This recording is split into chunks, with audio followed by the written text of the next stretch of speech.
तैयार कर दी मोटर ने। अभी केठा पड़ा अब पकड़ करा रहे हैं।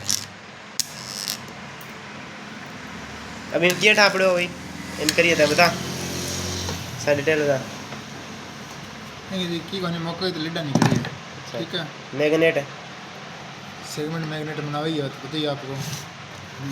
प्राइमरी वाइंडिंग और सेकेंडरी वाइंडिंग ऑन कराएंगे तो कंपेस्टर रनिंग कराओगे तो ऑटोमेटिक रनिंग होएगी, नहीं होगी तो मोटर स्पीड अगर वाइंडिंग सही है तो ये मोटर वाइंडिंग सही करेगी, जो रनिंग करेगी आरपीएम करेगी वो बहुत बढ़िया करेगी। ठीक है और इसमें वो क्या है वाइंडिंग करते समय इसकी 3 मतलब स्पीड बनाई हुई है, फर्स्ट सेकंड थर्ड है, मतलब कम ज़्यादा और उससे ज़्यादा।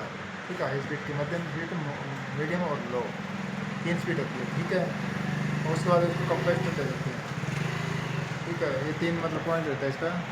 अच्छी मोटर रनिंग करती है वो कंप्रेसर अपने को इसी मतलब वाइंडिंग के आधार पर कंप्रेसर डाला जाता है। कोई 4 का होता है, कोई 8 का होता है, 6 का होता है, 5 का होता है, 7 का होता है, तो वो मतलब इस तरह का। ठीक है तो ऑनलाइन इसी इन्फॉर्मेशन लेने खातिर सब्सक्राइब कर लियो और वीडियो शेयर कर दियो ज़्यादा होता है। तो मिलांगे नई वीडियो में नई चीज़ें सागे। नई चीज़।